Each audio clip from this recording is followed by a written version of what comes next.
Communism. Every American has a gut reaction to that word. It evokes evil, godlessness, totalitarianism, loss of freedom. Communists have been history's greatest villains since the fall of the Third Reich. And yet, in my week in China, when I walked onto the streets of Shanghai or Beijing, I didn't hear communism.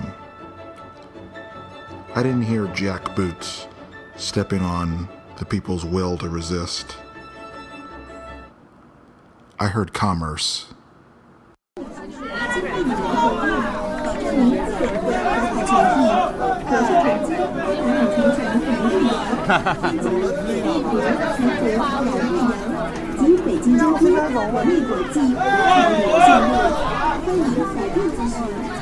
Hey, Rob, hold on.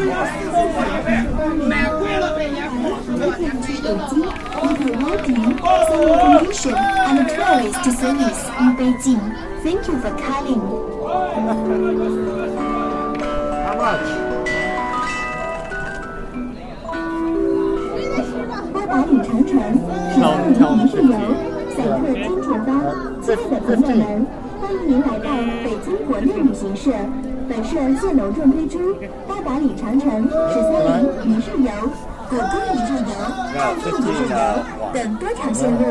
为了使您拥有安全舒适的旅游生活，请您选择北京正规旅行社。本社将本着诚心待客、服务一流的宗旨，为广大游客携程服务。八达岭长城13日一日游，散客天天发。北京市旅游局提示来京游客，千万不要相信街头散发的非法旅游小广告，应当与正规旅行社签订旅游合同，保障您个人的合法权益。我是承接八达岭长城一日游、天津、北戴河、承德2日游及北京周边国内国际多条旅游线路，欢迎来电咨询。In a Beijing street market, the vendor doesn't speak English, and I don't speak Chinese. But we haggle by punching our bids into a handheld calculator, and I work him down from 50 yuan to 20. Nice. $3? Later, in a Chinese music store, a salesman tries to sell me a Chinese stringed instrument similar to a zither, but I'm more interested in the drums.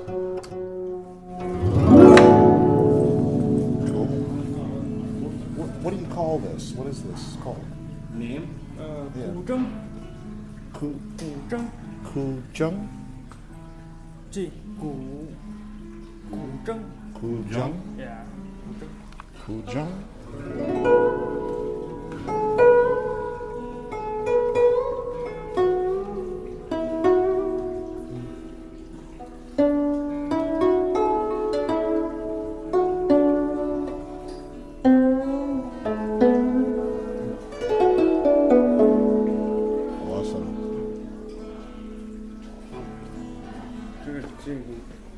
Oh, there's the other. Yeah, we got a bunch of here and the.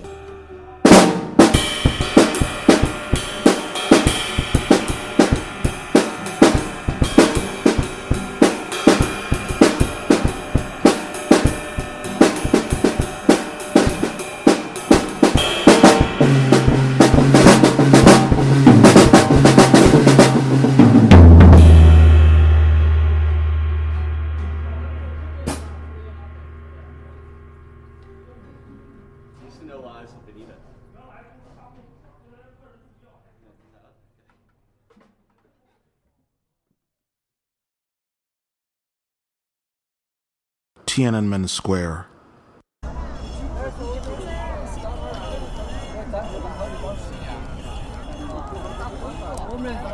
我给你是个老师，我还在附近他们的兄弟去吃个饭的。我们去做了微信是在别个路，我跟你说嘛，我上那儿有个朋友是四川那边的，然后他的就是说在西藏，在新疆哦，然后呢，平常的那个兄弟个平常是不错，知道没有？他现在退了，在这个在成都，他的娃儿也在成都，他的这个他那认识啊，认识他都请吃饭，然后我也在那儿喝了一下，在那儿。确实那样样对抢嘛，他说他有个急，他说他对他们的大家不要紧。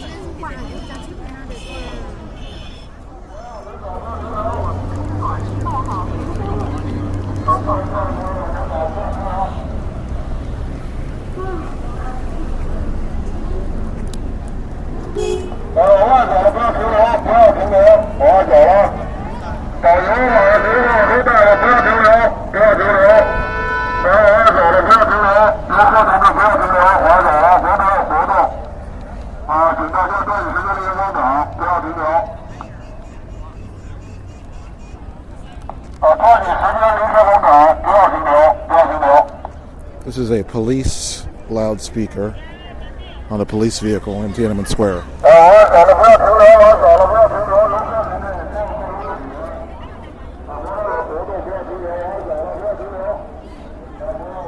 Any idea what he's saying?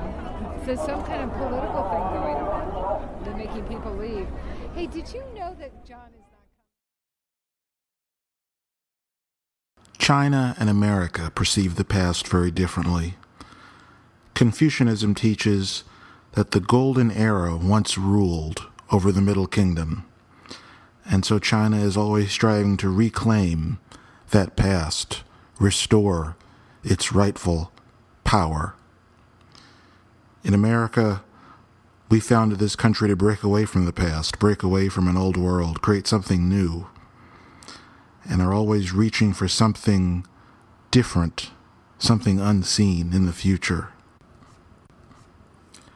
It's the difference between a conservative view or a progressive one.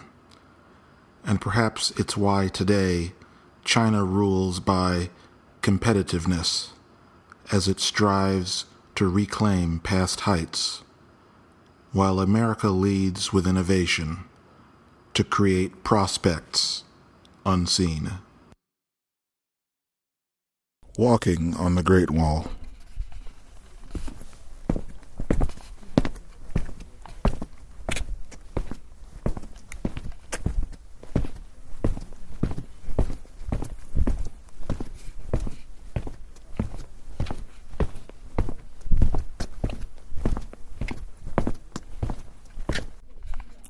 The sound of silence atop the Great Wall.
Hey, what is that?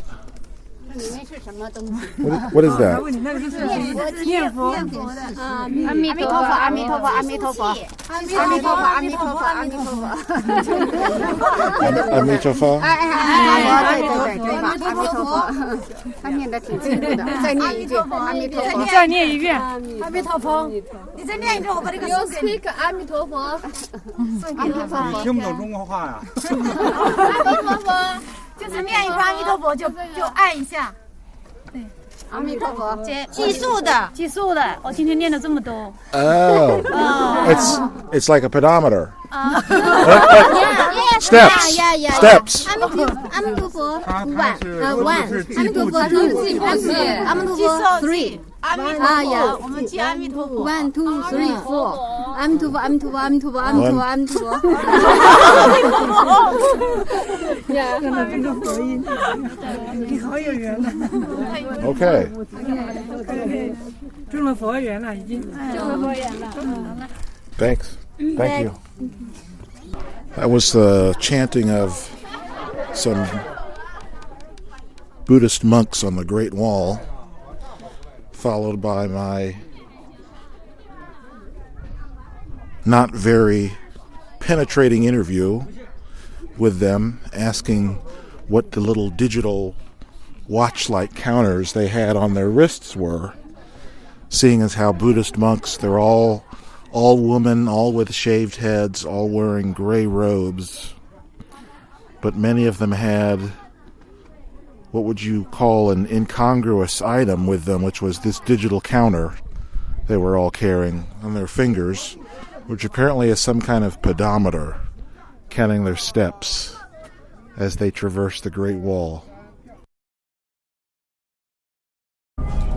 Okay, so it's the end of the week, and I am talking to Haney Shi, who is a fellow with Darden School of Business and has kind of been our host throughout the week and helped facilitate the whole LR3. So thank you for that. I appreciate it. And I had one question for you that I wanted to ask, which is, this is something I've kind of thought about throughout the week. It's kind of had to come to me. It's sunk in with the repeated classes and experiences, which is, I guess it's about kind of a way of seeing or the different perceptions between Americans and Chinese. And what occurred to me is, I started to notice that there's a gap between when we talk to our professors and to the site visits we've gone to. I've kind of noticed the gap between, I think, the gap between what they believe and what is said. And I say that not to be like, a knock or an insult to China at all, because I think that there's also a gap between what's believed and what's said in America and what people say there. I think the difference is just, we don't really think about it because it's like a fish in water, you swim in it and you don't even notice it. And we're kind of able to filter it out. So if we went to like a corporate visit in America, I'm sure there'd be some things that the CEO would say and we'd be like, that's the company line, that's what they say, that's not what they really believe. And we'd have an easier time seeing that. And here in China, I think we see it and we notice it more because it's a different space, that gap. So I really wanted to ask you about that as somebody who is ambicultural and you have spent a lot of time, and you lived in China, Italy, I think you said Switzerland, did you say Taiwan also? No, not Taiwan. New York and Washington. So I'm just really curious what your thoughts are on that point. Even before my online lecture, I just said that, look, I think your trip in China, I understand that most of you are on the change track right this moment, because whoever at the age of 35 or 40 takes an EMBA because he or she is considering to change his life. Somehow we don't know what, but we're changing. So I'm China. You're saying China is changing. You guys, EMBA students taking a program at your age of 35 or 45, you're seeking some change. Yes. Period. And I'm hoping China is not. We are here. It's not. We're not talking about China. We're talking about you guys. Why? How you guys see your potential perceptions, your perceptions about the world through your experiences in China. You may be in South Africa, you may be in Australia, but the impact coming to China can be much bigger compared to the impact when you go to Australia, for sure. Because you go to Australia, the Australians have a different accent, but they speak English. And you come to China, you don't understand the word, they don't understand you. And you believe that China is XYZ. When you come here, you see ABC. So it's a totally different things like it. That's what I said from the very beginning. This whole trip to you, I really think this is a leadership experience in the sense that you come here, when you go through this 21 months of the EMBA program, you're sort of going through an inside-out sort of a work process to see yourself, what I'm really passionate about, what I really want to do. And China is one of the components for you to see, well, how I'm going to, whether my perception about the world was somehow different, or I can't say wrong, but it was very different, the perceptions that have come before I came to China, right? So when you come to China, you see China as through that lens. And this is one thing. And then coming back again, the CEO lab, the gaps. Yes, indeed. In all the cultures, when you have a translation going on, you really get lost somehow in translation. And it's much less compared with the translation English to French, Spanish, Italian, German, because some roots civilization are similar. You all come from a certain legal institutional frameworks. While you come here, you expect things that work as back home. It's not the same. That's great, and that's I really like your point that the trip. I mean, the trip is on one level about us understanding business and doing business in China, Understand you. But yeah, on another level. It's about personal understanding and a leadership experience. Exactly. And that's exactly. And that's why they call it a leadership residency. Exactly.